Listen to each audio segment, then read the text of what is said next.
up, guys? So today's movie I'm going to be discussing on the channel is the latest film in the Jurassic World series called Jurassic World Dominion, which is directed by Colin Trevorrow, who directed the first Jurassic World film, which I guess was the fourth Jurassic film in the Jurassic Park / World franchise. It's strange, I've never actually reviewed a Jurassic Park or Jurassic World film on the channel before. I don't know why, I've just not got around to them before. And it's strange because anybody that knows me knows that Jurassic Park is one of my favorite movies of all time. Like, it's definitely in my top 5 of all time. So yeah, it seems strange that I'm starting off with Jurassic World Dominion. I am actually planning to do a special video on the 30-year anniversary of the original Jurassic Park film, which will be next year. So if you don't want to miss my special vid on the original Jurassic Park movie and why I love it so much, click subscribe and also turn that little notification bell so you know when I've made it. Yeah, I'm very much excited to talk about that film. Wish I could say the same about Dominion. I just noticed something last night, and that is because I have so much love for the original Jurassic Park, I honestly think every subsequent movie that's followed has gotten progressively worse for me. Nothing has ever come close to my love for the original Jurassic Park film. Everything else just kind of went downhill from there. And I'm gonna say it, I think Dominion is the worst Jurassic Park / World film that we've got. And yes, I will take a raptor in a plane going, Alan, over Dominion any day. At least that movie had some fun moments in it. I hate to talk so negatively about an IP which holds such a special place in my heart, but this is honestly how I feel. We're at a point now in these Jurassic World movies where they don't even remotely feel like the original film. Yes, it's got the legacy characters returning for this one, and you've got John Williams' score and plenty of nostalgic throwbacks, but you know what it's missing, which made the first one so special? Heart, charm, awe, spectacle, tension, horror, fun. Yeah, it was nice to see Alan Grant and Ellie Sadler and Malcolm again, but their existence in this film feels so shoehorned in. Yeah, I love those characters. I'm very attached to those characters. They mean a lot to me, but all the new characters in the Jurassic World films feel so paper thin, and some are just straight up annoying. Isabella Sermon, who plays the clone girl Maisie, she's so irritating in this film. You've got DeWanda Wise playing this pilot lady called Kayla, who feels terribly underdeveloped. Then you've got Campbell Scott playing Lewis Dodgson. That's right, that Lewis Dodgson. Dodgson! We've got Dodgson here! See, nobody cares. Yep, you got that right, Ned. Nobody cares about Dodgson. He's just such a blah, forgettable antagonist. He's like if Tim Cook was a baddie. And I almost nearly forgot to include this person, but there's like this Bond-type henchman lady in this called Soyona Santos, who's played by Dichen Lachman.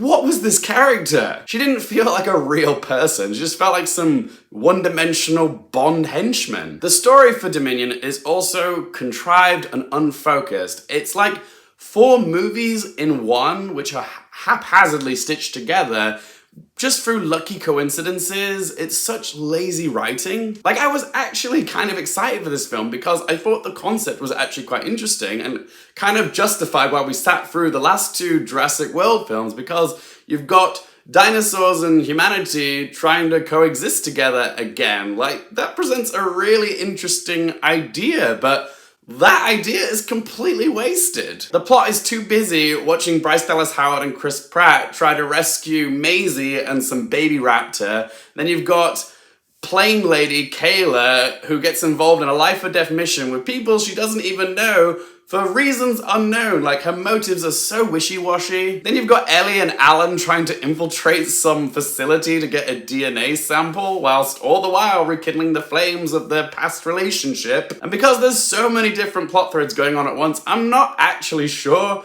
who the main character of this film is meant to be. Is it supposed to be Chris Pratt and Bryce Dallas Howard? Is it the legacy characters? Like, I don't even know. There's too many plot threads and too many characters competing for resources, and also far too many lucky coincidences or conveniences in order to bring the characters together. The dialogue as well is just straight up bad in places, and the thing is, the actors themselves that seem to know it Jeff Goldblum was the only saving grace of this film for me because he was reading all his lines in his Jeff Goldblum way, which sounded like, what the frick am I doing here? What am I saying? This is straight up dumb.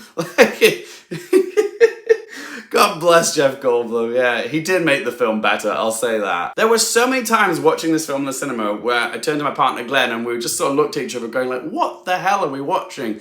This film, it's a weird type of mashup of different genres and movies. Like, it feels like a Bourne movie in places, a Bond movie, a Taken movie, and Indiana Jones. Like, it's got this blend of like heist thriller meets Western meets globe-trotting adventure. Like, it's a lot of different ideas all clashing together. Nothing about this film feels cohesive. Really, it's the wisdom of Ian Malcolm from the first Jurassic Park film which feels so applicable to all these Jurassic World films. You stood on the shoulders of geniuses to accomplish something as fast as you could, and before you even knew what you had, you patented it and packaged it and slapped it on a plastic lunchbox, and now you're selling it. You want to sell it. They just slap the Jurassic Park logo on this, have some dinosaurs fight each other, and think that's enough, but it's not. But Luke, what about the visual effects and the action scenes? They must be fun, right?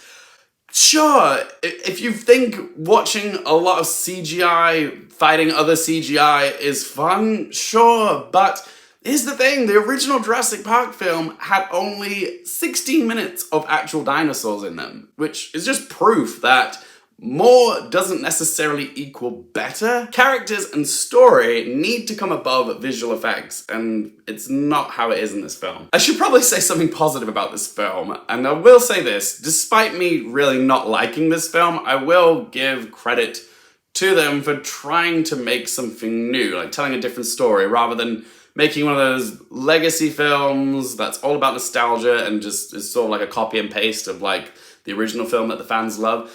I give them credit for trying something new. It's a mess, the story, this. And I will say it was nice to see Sam Neill, Laura Dern, and Jeff Goldblum return to play the characters that I love so much. Like, it did bring a smile to my face, but their inclusion in the film feels so shoehorned in. And yes, the visual effects are impressive, but again, I don't care about visual effects when they take precedence over storytelling and character growth and development. And that's another thing. There is like literally no character development in this whole film. Everything about this film was just so higgledy-piggledy. So let's ask them 3 questions. Firstly, would I watch it again? I don't want to watch Dominion again, but knowing me, I probably will end up watching it again someday because it is part of the Jurassic Park lore. So yeah, I probably will end up watching again at some point, despite all my better judgment. Question 2, do I recommend it for you guys?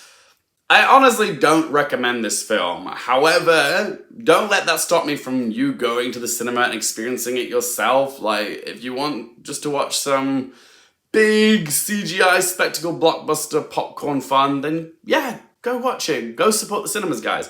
But I don't think this is a film I would say to my friends, oh yeah, you need to go watch this film. It's amazing, because it's not. And that's just my honest opinion. Go see it if you want to go see it. And third question, what score do I give it out of 10? I'm gonna say it, Jurassic World Dominion is my least favorite of the Jurassic World films, at least for me anyways, and it's probably my least favorite Jurassic film, period. It's just some generic sci-fi disaster movie now, which doesn't possess any of the heart or charm of the original Jurassic Park film. And it is just a legitimately dumb movie, and the only reason it gets a free pass is because of the clout of the original film and the money behind it. Like, if we were judging this fairly, people would be comparing it to the bloody Sharknado movies, okay? It's that dumb, but it's got the Jurassic branding behind it. I could also be more forgiving of this film's faults if I actually had a good time watching it in the cinema, but genuinely, I was bored. Like, watching CGI dinosaurs fight each other, it just doesn't do it for me. If I wanted to watch some clunky CGI battles, I'd put on a Transformers movie. And it was also bum-numbingly long and wastes a brilliant concept. So yeah, I'm gonna give Jurassic World Dominion a score of 3 out of 10. But as always, guys, it's just one bloke's opinion. I would love to hear your thoughts on Jurassic World Dominion. Am I being too harsh on it? Was there some saving grace in this film? What do you think of the returning legacy characters? All that jazz. Whatever you have to say about this film, do let your voice be heard in that comment section down below. I'm curious to see how other people respond to this one. If you guys have enjoyed the video, help support the channel by hitting that thumbs up button. For more movie, TV, and Oscars-related content, don't forget to click subscribe. And if you want to follow me on any of my socials, Twitter, Instagram, Letterboxd, TikTok, it's all in that video description down below. And as always, guys, thank you so much for watching. For more things related to movies, TV, the Oscars, and popcorn culture, I'm Luke Airfield, and I'll see you next time.